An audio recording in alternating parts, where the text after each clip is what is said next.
back, everybody, to another episode of the Unraveled and Rising podcast. We're so happy that you're here and excited for our guest this week.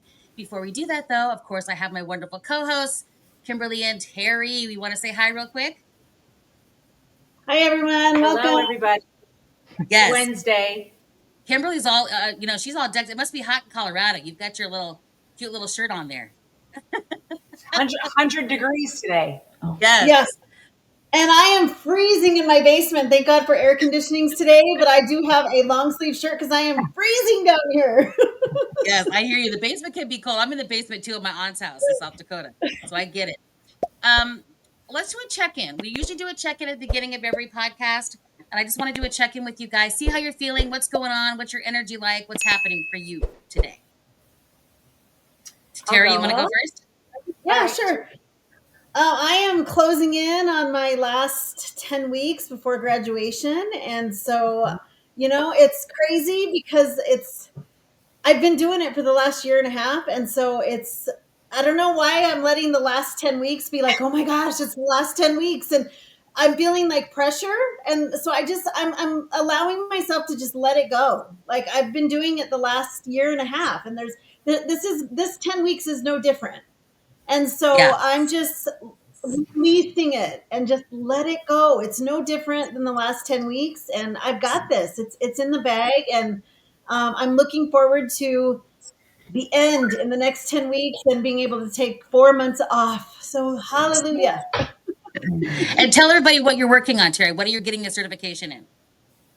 Actually, I'm finishing, after almost 20 years of nursing, when I came back to Colorado, UC Health asked me to commit to finishing my bachelor's because I hadn't done it. And so they paid for me to finish my bachelor's degree in nursing. So I'm finishing that. And then in January, I will start the nurse practitioner and mental health programs. So I'm finishing my bachelor's. It'll be done in 10 weeks. Yeah. That's exciting. Very, very nice. Thank you, UC Health. They paid for the whole thing. So that was a pretty big incentive for me to go ahead and do it, right? Absolutely. And she works so hard. Terry's always working at taking something, so she works so hard. Kimberly, how are you feeling today? I'm actually feeling a bit better today. I've been kind of just in a funk, in a low, but I actually had a microcurrent treatment, like a biofeedback on Monday or Tuesday. And she told me, she goes, just don't think about it. Just kind of check in with yourself and see how you're feeling. I go for my second treatment tomorrow. And I've gotten some clarity around some things that I've been praying about and thinking about, and think I've got a path to move forward. So it feels good. Yay, I love that, Kimberly. I don't even know what that is, what treatment you're getting, but I don't either. You'll have to tell us more about that. Tell us maybe we'll have her on as a guest. Yeah. Right, yeah. There you go. There we go. For me, I'm just feeling a little frazzled right now because I'm in South Dakota helping to take care of my cousin. I usually come back here to kind of work on different appointments and things that she had. And we went to the dentist this afternoon, and because she has, dementia, it's sometimes a little bit of a struggle to get her to places and worry about things. So I was a little frazzled, but it always makes me feel good once I get it finished for the day, that part of it, because I feel a little bit accomplished and I feel like she feels like somebody cares, and that makes me feel good inside. So, it's a combination of a little frazzled with also some satisfaction behind that. I helped somebody out today. So that's where we are. And we're going to ask Christina. So our guest today, Christina Beatty, is somebody that I connected with on matchmaker.fm, not matchmaker like the dating app, the matchmaker for podcasters and people that could be guests. But I've been connecting with her on that and thought she would be such a great guest for us. And she's going to share her personal story. But Christina Beatty, thank you so much for coming today. Yeah, I'm excited to be here. Have a nice little chat, motherhood, all the good stuff. Yeah, so we're going to talk about Soul Empowered in a little bit. But first, Christina, first of all, how are you feeling today? What's your energy like, and how are you in your space? Yeah, I feel good. I always get really jazzed talking about this. So I find a lot of purpose talking about my story and my journey. We had to take our dog to the vet last night. Nothing serious, but he's wearing a cone. So he's bumping into things. So if you hear some scratching, he's trying to navigate his body right now. I can only think of the cone of shame every time I see a cone on a dog. I always think of that movie Up where they have the cone of shame on. I just love that. Yeah, he hates it. Yeah. And he's so playful. And so he can't, jump around and wrestle. And so he just looks like kind of a shell of his personality right now, but that's okay. And those eyes Yes. just like kind of listen to you like. Yeah, Like, he's this is looking not at me. normal. Yeah, he's like, Mom, like, what's going on here? Yes. Well, Yeah. Christina, tell us a little bit about your story. I'd love to hear, with Unraveled and Rising, what we like to hear kind of the story around things that may be a big impact in your life, things where you felt as though things were, there was a growth pattern there, or you felt like something wasn't working, or there was something happening on the unraveled side, and then there was a shift, and then you were kind of rising back to whatever it is for you that is important. And so we really just want to see what what your story is around that, and share whatever you feel comfortable sharing. Mm-hmm. Yeah, I would love to tell you guys actually a specific moment in my journey that shifted a lot of deeper things. And I think it's important to note, so my children are 9 and 7. I have a 9-year-old son, 7-year-old daughter. And when I went into motherhood, I said this earlier, I thought I had it in the bag. I had set up my life in such a way where I was like, okay, motherhood's the next thing. We've got this. I was married at the time, had a home, like owned a home with my husband. And I went into it being like, I'm going to conquer this like everything else that I've done in my life. And, cue the universe to hit me with the 2x4. Because very quickly I realized that something wasn't right within me. I didn't have the awareness yet to know what was really going on. My son started to really exhibit some really tough challenges socially, emotionally. That was really hard for me to understand how to hold.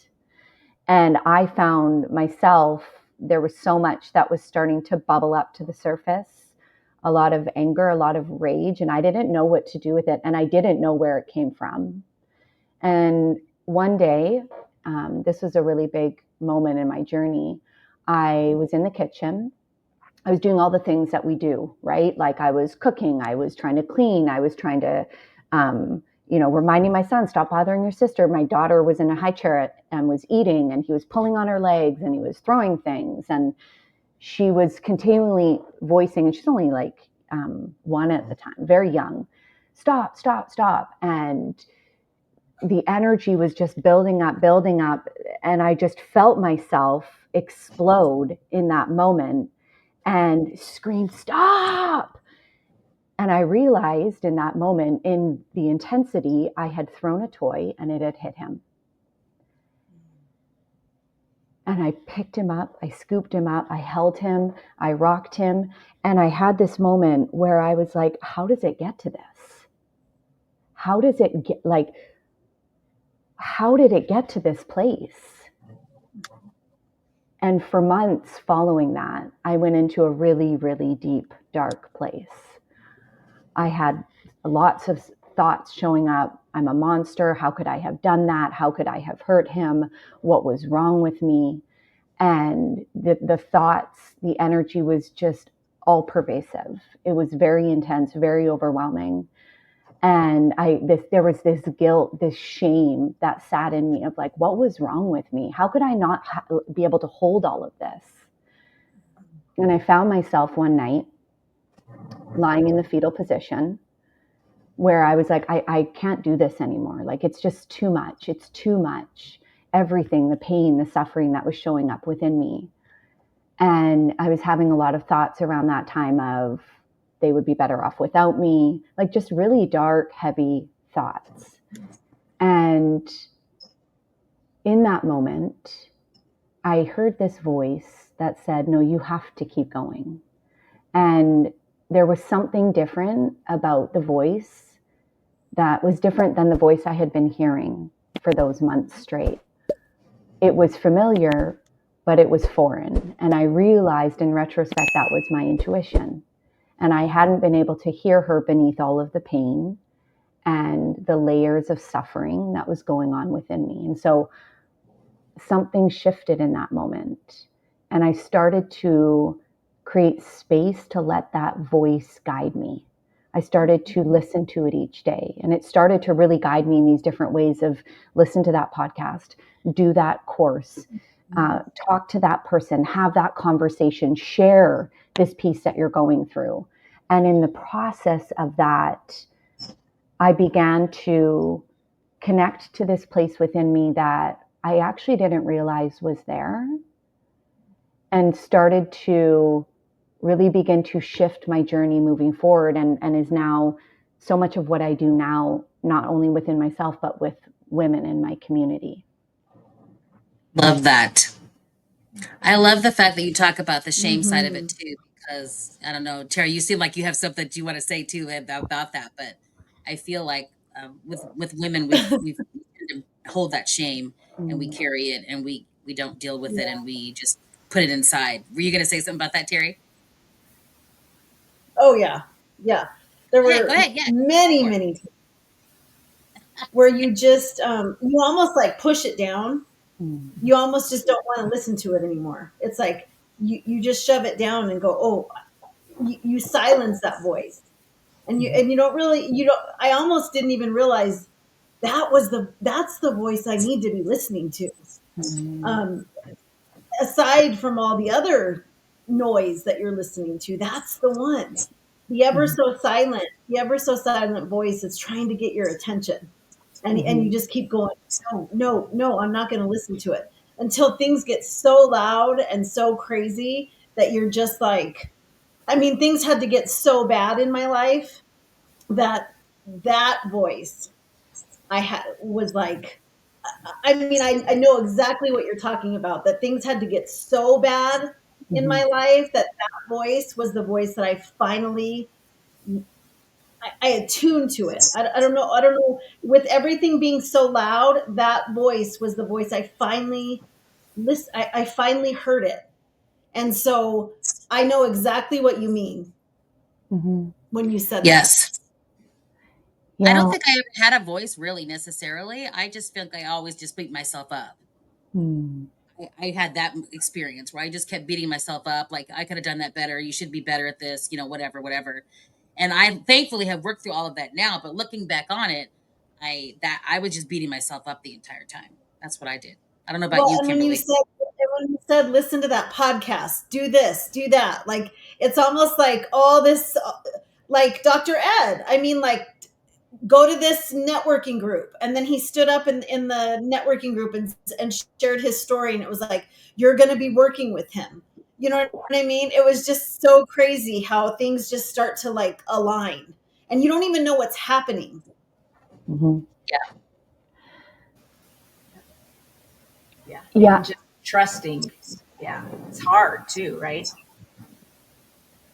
It's also hard to have your own identity too when you're deep in that. It's hard to know who you are and what you because I think we don't take time out for ourselves, and that's really important to do. I feel like that's something that we're just conditioned that we need to. Our number one prayer needs to be the children or the husband or the whatever.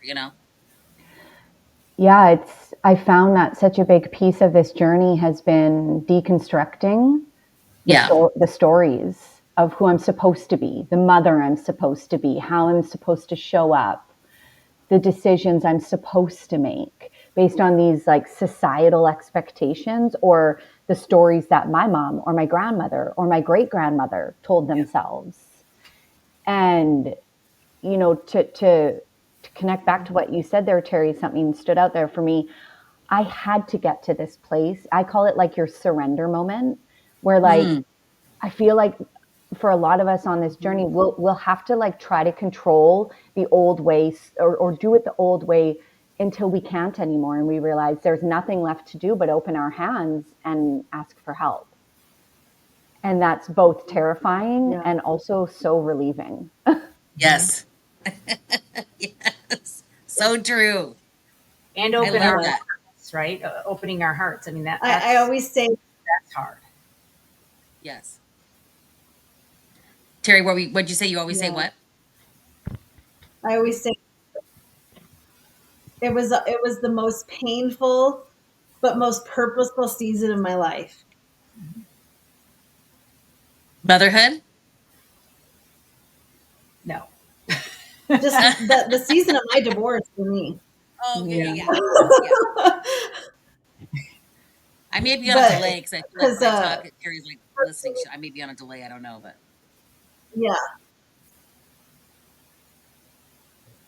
but motherhood too. but for me, it was motherhood because like you guys know, I had a special needs child, and it was not enjoyable. Even just trying to do normal things like take your son to a party, a kid's party on the weekend. He would sit with the mothers. Like all the kids are in the, doing laser tag, and he's sitting with the moms. So he always stood out and he never fit in. And so the boys just kind of brushed him to the side. He never was able to fit in. I'll never forget this exact moment. He was on the bumper cars at one of those indoor things, and his car wouldn't work. So his car is sitting in the middle of all boys. They're bumping into him. It's not moving, and he's just bawling. And I'm on the sidelines bawling, just waiting for the ride to get over so I can get him out of there because he was so humiliated. And then I took him to the bathroom. We tried to get it together, but that's the kind of thing I'm talking about. He never really fit in, and not until high school. He got a really great group of kids in high school that he became friends with, and that was amazing. But prior to that, it was just not an enjoyable experience. And even though I didn't necessarily have caused the issues that he was having, I somehow thought that I could have done something differently, or maybe chose a different partner, or had some different genes that you intertwined with. I don't know. I was always beating myself up about it, and thinking he's never gonna be able to fit in, and he's gonna live with me for the rest of his life, and I was like, those kind of situations, and I feel bad. And he's doing very well, so things work out. He's not. It doesn't have to be like everybody else. Stop comparing yourself to others. We talk about that a lot. His journey doesn't have to be like everybody else's journey. And my experience, my interaction with him at this point in my life doesn't have to be like every other interaction. Because sometimes I even beat myself up about that. I'm never going to have grandchildren. He's not going to get married. I'm not going to have that experience that other mothers have. But again, our journeys are all different.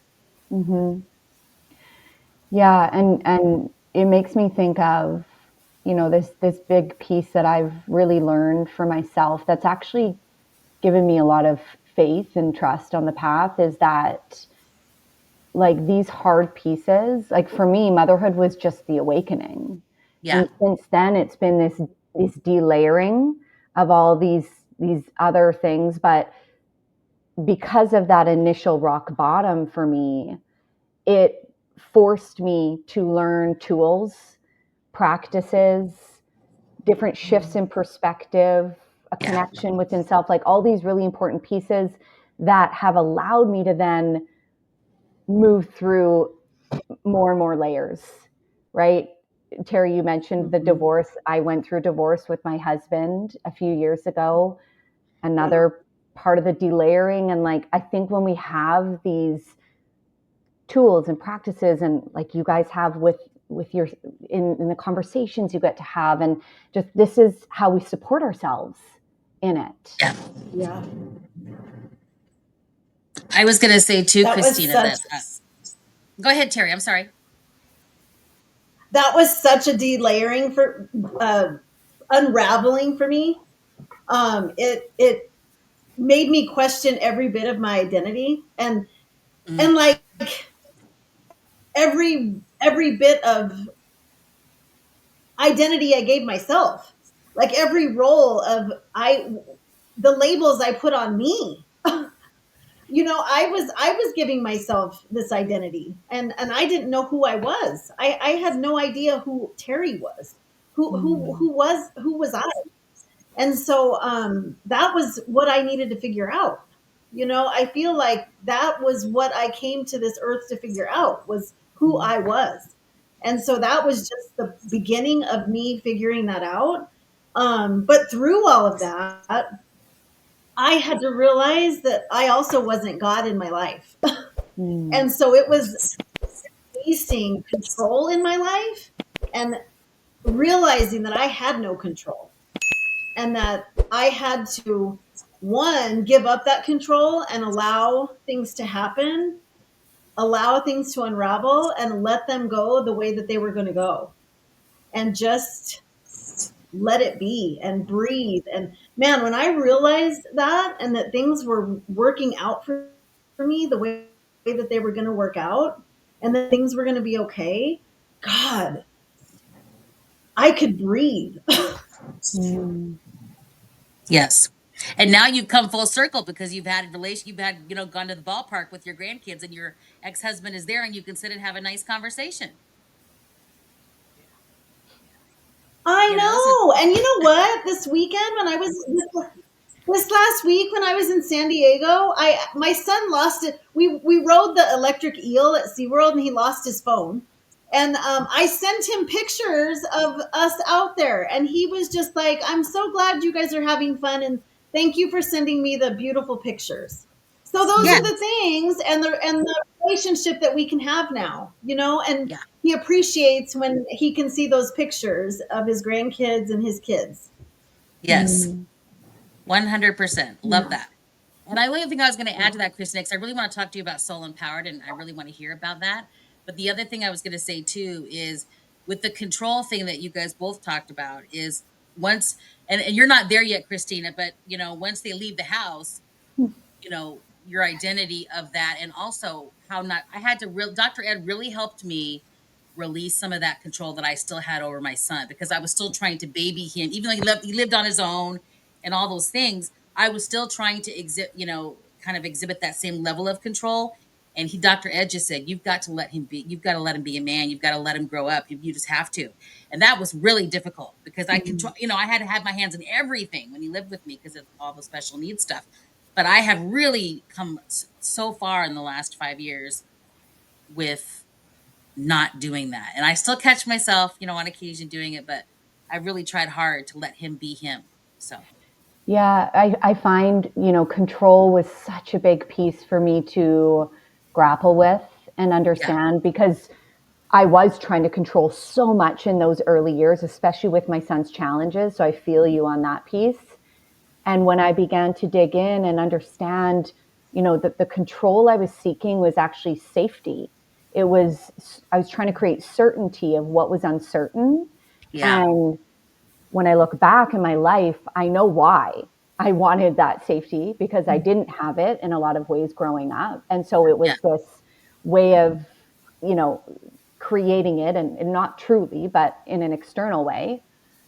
And something that I found that's helped so much with that, because I think we can say, oh, let it go, right? Release that, let it go. I don't think we actually, I don't think that's doable, but I do think that we really help ourselves in shifting that energy by just naturally going within. Like, that's what's really helped me is, okay, if I'm trying to control this, or I'm trying to like create a false sense of certainty here, what if I go within myself and I get curious, like what's showing up? And parts work has been really helpful. So Richard Schwartz, he created the internal family systems, and parts work, working with our parts within us, that part of me is protecting me in some yeah, way.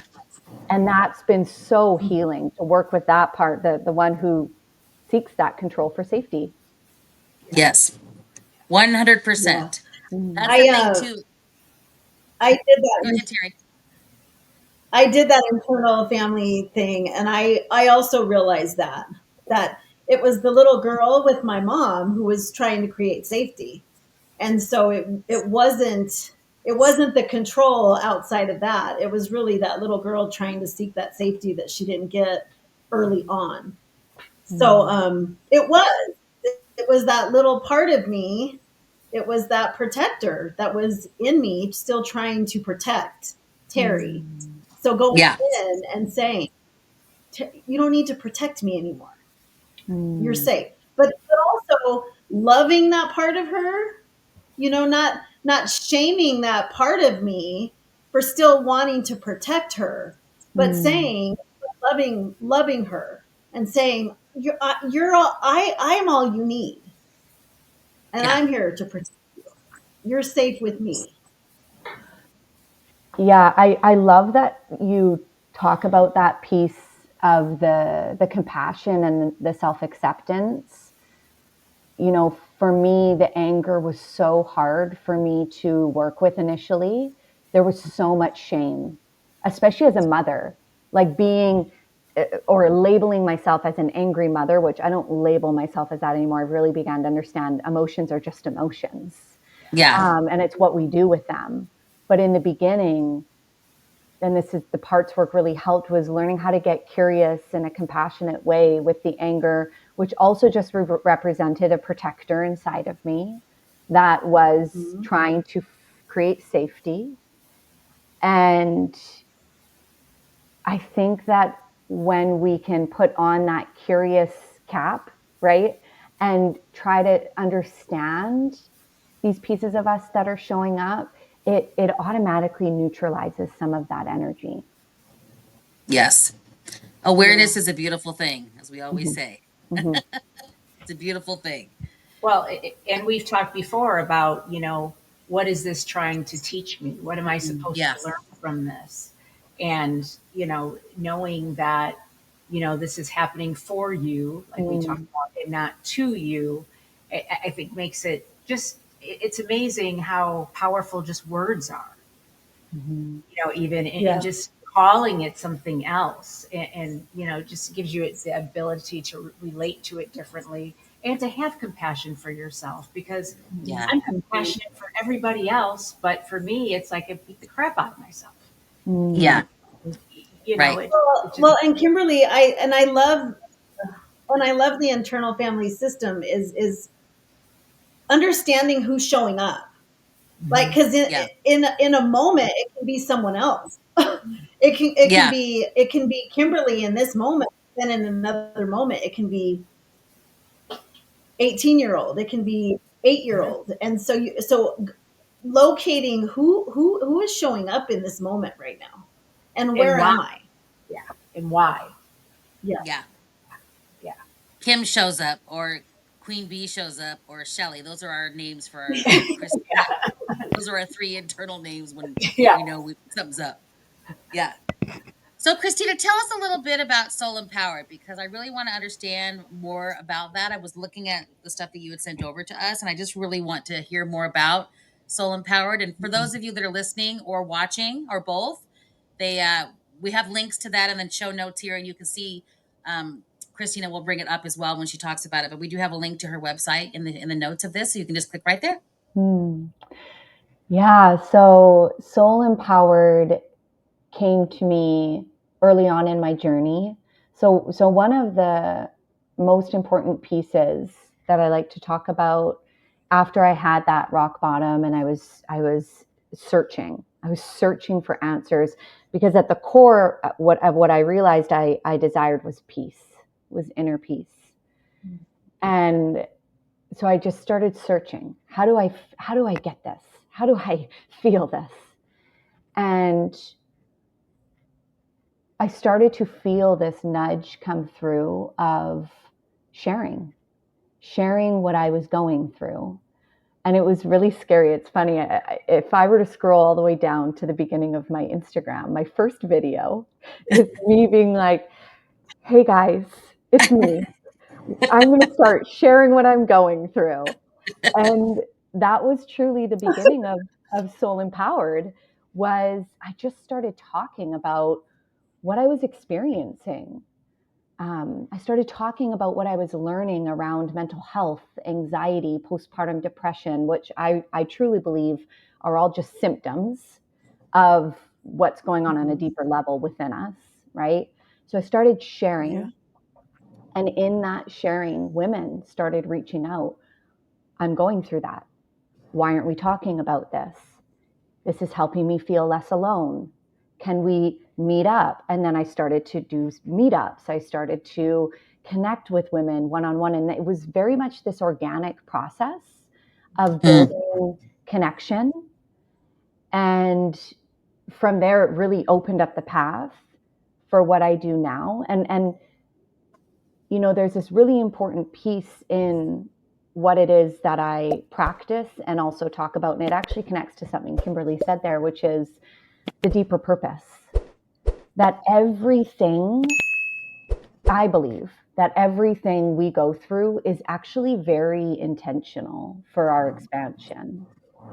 And depending on what you believe in, you might not believe this. I believe our souls come here and choose a journey to expand through. And part of that expansion is the contrast. We have to have these challenges and this contrast to be able to learn how to expand through it, to see the lesson, to find our power. And so that's very much the soul empowered piece is, okay, why did your soul choose this? How are you meant to find your power through this? Love that. And then do you do that through like a Facebook group, or how do you connect with people now? Is it still one-on-one, or are you doing it in a different platform? Yeah, so a lot of the work, the content that I create is on Instagram, TikTok, YouTube. Okay. And then the work that I do with clients, I offer one-to-one soul coaching containers. So this is a way to go really deep with what it is you're desiring, the resistance that's going to show up, because that always shows us our glass ceiling, and how to move through that, how to take aligned action. So there's the soul coaching. I do readings. So readings in the Akashic Records, as well as intuitive guidance sessions. And I have a soul empowered community. So we meet once a week and you get one-to-one support with me, and I provide guidance. So lots of different ways. I love that. I love the meeting once a week. You guys, Tara, you guys should do that. You and Tara, you should do that with your coaching, and Kimberly. But we're working on all those types of things. But I love that. I love the fact that, and by the way, are they mostly women that are mothers, or just all kinds of women? So I work with pretty much women. Once in a while, I'll have a male who connects and it seems like it would be the right fit, but the majority, I'd say 99% are women. And I would say like 50-50, mothers or wanting to be mothers in some way. So there seems to be a thread there. A lot of women that I've been working with lately are actually coming to me pre-motherhood, which is really cool, because then we get to start to dig into some of those patterns that would maybe show up once you have children, because they will. They will. They absolutely will. Yes. Yes. 100%. I love that. I love what you said there about your journey picks you. Because I always say you don't get the testimony without the test. So I truly believe that too. I just believe that I even like have gratitude for my family now, because I truly believe that you're chosen to be in the family that you're with. And so I find gratitude now, even though sometimes they can be difficult. They were chosen for me to work through the family that I have. And so I don't ever see it as a problem anymore. I an opportunity for me to grow. I feel that. It makes me think of my relationship with my ex-husband, because we have a pretty healthy co-parenting relationship, but he still triggers the heck out of me. And I'm realizing he's meant to, because it continues to show me the ways in which I'm not free within myself, or the ways in which I can be expanding more, Yes, I love that. Yeah. And you're so right, because there's still areas within my family that still are triggering to me. And it's like, it's not them, it's me. Yeah. They're mirrors. They're really just mirrors of these pieces. Otherwise we wouldn't get triggered. Yes. Yes. 100%. It's hard to consolidate that one though sometimes. Like, oh, this is a me thing, not a you thing. Yeah. That's hard for a lot of people my son said something to me in San Diego this week, and he was saying something to me that I could have gotten a little offended by, and I just kind of looked at him and I said, I think that's a you thing. I think that you're being a little judgy, and I think that's a you problem, not a me problem. What did he say to that? I just kind of smiled. He just kind of looked at me, and I just kind of smiled, and I just kind of turned away. And I felt really good to do that. Yes. Well, I had my sister-in-law. My sister-in-law this weekend send me a really nasty text, and I haven't talked to her like in forever, and about how I disrespected her, and I'm just like, what? But I just let her go. Just let it go. Yeah. I did my husband when he got home, and I said, because of you, because I love you, and because I'm a bigger person, I'm just gonna not respond to this. Yeah. But and you need to know it. You know? I wanted to go, good girl. I hear that. Yeah. I don't really have any relationship with my ex, but because I made it very clear early on in Antonio when he was a teenager that I didn't need to be involved in the in between for those two, because he was old enough to have a relationship without me, because I was triggered continuously with the fact that things were not being taken care of on that side. So I just had to let it go and just say, hey, if you need me to take you to the airport to go visit your dad and go fly to see him, I will absolutely do that. But I'm not going to coordinate trips and coordinate time with him. That's on you guys at this point. So, but we got together for his when he graduated from high school and all that stuff. We got together and we sat next to each other and cheered him on and all that. But I don't really have any involvement with him. So he lives in another state. So, but This has they been have a great relationship. I was going to say, this has been an interesting piece for me to get curious around, which is, not only do I truly believe that our children chose us as their mothers, they also chose their father. And I'm always like, okay, so there's something here. So, and it's helped me release a bit of control around that, because my children's father is not supposed to be me. They've got their own piece that they're meant to work through and grow through, and whatever that is. And that's helped me release a bit of control around that as well. Yeah, Yeah. absolutely. That's good. It is good. Christine, That is is there one good. thing you find a common theme when you're working with mothers or people that want to, or women that want to be mothers? Is there a common theme around something that usually is something that's an issue for them, or something that comes up often? Is there a theme around any of that? I mean, a lot of the work that I do, especially in the coaching work that I do with clients, is around patterns, Mm. because, we really are always continuously in patterns. Like, we're energetic beings, we work in cycles. And so a lot Yes. of the time when we're stuck with something, when we're in resistance to something, when something is not showing up that we're desiring, there's always a pattern. There's always something that we are recreating or repeating that's not allowing us to step into the new energy of what it is that we Mm. desire. And almost always those patterns are from childhood. Yeah. And so Yes. that's some of the work we do as well. Is, part of my process is digging into what's the resistance here. Is there a pattern that you're stuck in? And then we look at, when you're younger, what feels familiar here? Where did this show up? Whether it was something you experienced specifically, or you watched your mom do, or you watched your dad do, or because if it's showing up again, it's because there's something familiar in that, even if we don't want to be doing it. There Yeah. is a familiar, Right. safe energy. And so we want to help that part of us feel safe to create a new pattern. But we have to understand the old one first. Makes complete Or sense. even just a belief. Or Yeah. even just a belief. Yeah. Yeah. Well, and that's such a big piece, the belief work, because if we're desiring something, that means we haven't experienced it yet. Often if it's out there somewhere, it's like something new that we desire, we haven't experienced it yet. So that means that we're going to come up against old beliefs from those old experiences that we're going to have to understand to shift. So yeah, the beliefs piece is so big. So big. Yes. And often And what do you do? not even our Go own ahead, beliefs. Christina. Yeah, Yeah, they're often, not.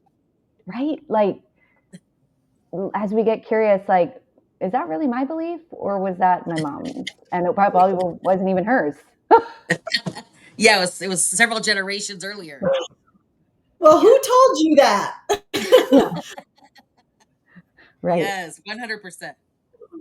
And I feel like that happens to me. I was telling them on a different episode we were recording. I feel like I'm definitely turning into my mom, and I notice it, she passed when she was 70, but I notice it now that the older I get, the more I'm doing my mom like stuff. And I'm like, not that that's necessarily a bad thing, but there are a few things that I would definitely do differently. So I have awareness around that, and I'm noticing it for sure. But I was just curious, Christina, what do you do to, because you're deep into, what's the motherhood thing right now and all that. What do you do to kind of put you first sometimes?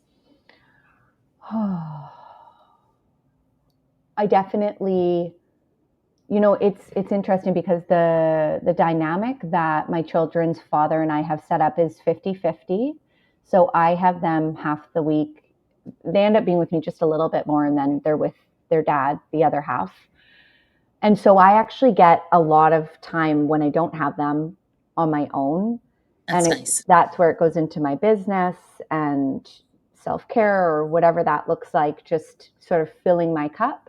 And then I find that the days that I do have them, it's a little bit emptier Yeah. because so much of my energy pours into them, especially being on my own. Yeah. But I actually find that one way I work with the guilt that will show up when I'm like, okay, I need to do something for myself here when I have them. Because there's this story that's like, well, you only have them half the time, so you should just put your needs over there when you have them. Well, that's not always teaching them something. Like, Yeah. And so something that I found that really helps is doing my self-care with them. So I love to journal in the morning. My daughter loves to journal with me. Sometimes my son joins, sometimes he reads a book with us. Or meditating, they have the choice if they want to meditate with me. If they don't, they're doing something that's quiet, that's connecting within themselves. Or we'll go for a walk in the forest together. So I try to weave it into something that we can do together. And that really helps. I love that. Mm-hmm. I wouldn't even have thought of that when I was, when my son was young. I was just trying to survive. I'm just trying to get through the day, like, Is it bedtime yet? I also didn't have my own meditative practice then either, Right. Yeah. Well, and that was a sharp learning curve for me too, because I was also surviving, and I was trying to, like, back in those days when I was in that energy, I would try to do these things for myself, but I would try to force my son to, like, do something else while I was doing that. Like we couldn't do it together. And then I started to realize, no, maybe actually the point is him learning how to do this with me. Yeah. Or us co-regulating together. Yeah. I didn't Yes. I didn't know anything about that when I was a new mom. I didn't Like, know what co-regulating regulation, was. right? Like, what? I was just always dysregulated. I didn't even know what it was. Yeah. I didn't even know I was in hypercortisol all the time. Yeah, and it's that vicious cycle of, like, dysregulated, shame, dysregulated Yes. more, shame. And then Yes. and so I love that you bring that up, Terry, because that awareness, which I didn't get until later on my journey, of what is the nervous system, what Yes. does it mean to be regulated and not, what's fight flight, what's freeze fawn. I didn't have that in the beginning, and that I was didn't part even of the know that fight. I didn't even know you had to co-regulate with other people and that it was a thing. Yeah. And Yeah. I can't even imagine the chaos, Terry, with four boys jumping around, and like, I can't even imagine what that would feel like and sound like and Oh be gosh. like, because I only had one. But it's like, I mean, for everybody that has more than one. My son was pretty quiet because he was really introspective, with things and stuff. So I didn't have all that. I knew who did it. I didn't have to do investigation. I knew who was guilty. When you have one, you know who does everything. So it's It like, Mm. was mass didn't have, chaos. Put it that I way. bet. Yeah. Yeah, and without awareness, you're just in it, and it's Yeah. this tsunami. But It that's was. where, and I think this is why it's so important to have these conversations, is when you start to realize what's actually going on in your body and your nervous system. I think that in itself alleviates some of the shame of, like, Yeah. oh no, my body is actually just trying to bring me to baseline here in some way. Yes. It's in such survival. No wonder I'm angry. No wonder I've raged. No wonder I'm shut down. No wonder I just want to look at my phone. Yeah. Right. Yes. And then you know what's so crazy is like at night when things would try to calm down, that was when I couldn't, that's when insomnia kicked in. I had restless leg. I could not sleep. Like I would just kick up into high gear. My body Mm-hmm. was like, okay, what's happening now? We can't shut down. I'm so used to being hyped up all the time. You got to get up. We can't, Mm-hmm. there is no relaxing. So Yeah. now that I know that's what was going on, my body could not shut down. It just did not know how to do that. Yeah. Yeah, I read somewhere and it really shifted how I began to view insomnia or like middle of the night wake ups. I Yeah. read somewhere that that's actually the body sensing that you're slowing down and it's asking it's asking you to listen. And I was Yes. like, "Oh, interesting. So if I get curious in these moments, what is my body needing?" And that really helped. Obviously we don't want to be up in the middle of the night, but I'm already up. Yeah. So let's get And I curious didn't know here. what it was doing. No Yeah. idea what was going on. It was so uncomfortable. Hmm. And then what happened is it just went into panic mode because that's when panic attacks started because I had no clue what was going on. I didn't know how to manage it. Yeah. And you're thinking, I got to get some sleep because I have to be able to, get through the day tomorrow. And if I don't sleep, how am I going to do that? And then it's just vicious cycle of all those things. Yeah. Yeah, it was crazy, crazy, crazy. I don't miss those I was going to times. ask, yeah. And what's your website, Christina? We're going to have a link, but I just wanted you to be able to say, where would you love people to connect with you? Yeah, so my website is www.rootsoflovecoaching.ca, and you Love can that. find all of the different things that I do there. I also have some different freebies, so depending on what Yeah. somebody is wanting, you can find that on the website. I have different free guides. I have a guided meditation to help you connect within to yourself. So lots of different freebies as well. Love that. Mhm. Are you in Vancouver? I am. Yep, You're in and Vancouver. it's raining as it There's been a does. lot of rain in lots of different places in the country. I don't know what's up with the rain. There's rain everywhere. Yeah. I was going to ask you, Christian, I would love all of us to do this as kind of we end today. I would love if we could all um, just say, if there's one thing that we could say to someone who is a mother struggling right now, what would you say to them to kind of show them your heart and what you're feeling about that? I would love it if all four of us could leave this episode with saying something to the women out there who are suffering, who are moms, who are struggling right now. What would you say? Mm. I would I would say, say I would say you matter. Mm. I would say you matter. I was going to say, don't lose yourself. Mm. That's a good one. I think I would say that this piece that's showing up for you, the challenge, the season that you're in, it's here to expand you. And even if it feels, especially if it feels really difficult, what is the invitation? How is this here for you? Yes, love that. I was just going to say that you don't have to be perfect. Mm. Stop trying to be perfect. Don't compare yourself to others. There's not a model out there that you're supposed to be comparing yourself to. And if you don't meet it, something you're not worthy or you're somehow less than. That is not correct. And if find a group of people, but if you really need help, please go out and get help. If you're having really dark thoughts and you need help, please do that. But find a community of women that are thinking and feeling the same thing and really support each other. Christina has a great community. If you go to her website, I'm sure you could probably join her community as well. But I'm sure there's communities out there in your area where you could have a play date, or you could just go out and have some coffee with someone or whatever it may be. But please find a community of people to support you, because we are meant to be around others. We are meant to be part of a community. We are meant to support each other. It does take a village. I know people don't, I feel like that's the case, especially if you're a single mom, which I know, Christina, you are, and I Mm-hmm. was as well. And Kimberly, I know, so it's hard to do it all by yourself. And the funny thing about doing it all by yourself is, how do you turn that off in a Oh, relationship? If you're a single mom and you're doing everything, and then all of a sudden you're starting to date, and like, how in the hell do you turn that off? I'm like, I'm controlling it all. That's not an attractive quality, I don't think so. Yeah, and when you are doing it all, that control, it feels a little bit good. Like, oh, I don't know if I want to let go of this. But Yeah. you're right. You're right. It's like, how do you turn that off? And, I think don't be afraid to talk about what you're going through. Like maybe Yeah. if you're listening to this and you don't know where to find community, maybe you're meant to create it. Ooh, I like Yeah. that, Yeah. Christina. Yeah. Yeah. I know a lot of people Well, are and then I afraid to just think, point the phone at themselves and just talk on camera, but Right. that vulnerability, and it does not have to be an edited perfect video, you guys.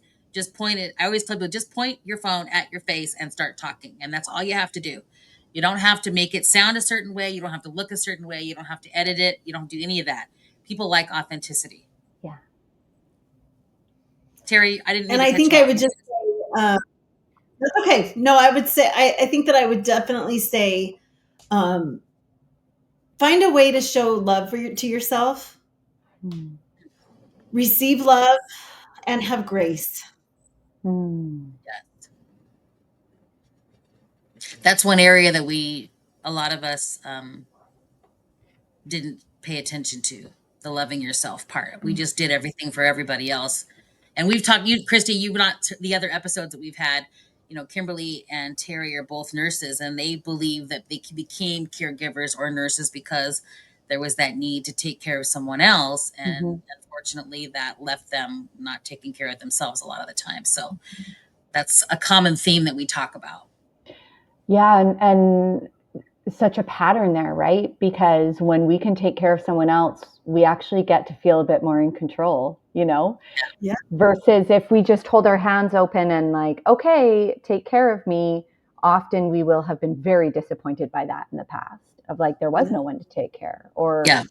people dropped the ball. And I think Yeah. that's where that codependent piece feels safer, Does. Absolutely. but I think we're shifting. 100%. We're building awareness and shifting out of this Yeah, piece. We are. Yeah. we are 100%. Yeah. Well, thank you so much for joining us, Christina. We're so happy that you were here.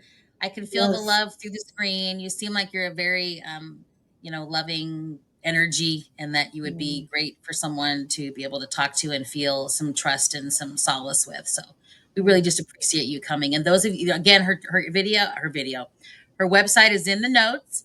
It's rootsoflovecoaching.ca. You can click right on it. She's got some freebies, like she said. And if you want to connect with her, I'm sure she has a way for you to do that on her website. So please do. And I'll subscribe, comment, share this out. If you think somebody would benefit from hearing this, please share it out. And if you want to make a comment or send something to Christina, feel free to do that in the comments. Otherwise, we're just happy you came on. Thank you for having me. This was such a nice conversation just to dive deep into some of these pieces. And yeah, you guys are doing good work here. It was a great conversation. I felt very, very loved, very supported, very comfortable and inspired. Thank you, Yay! Chris. That's what we want. Thank you. Yes. Absolutely. Thank you so much. You're welcome. Thanks Thank you, everyone for guys. listening. We appreciate you.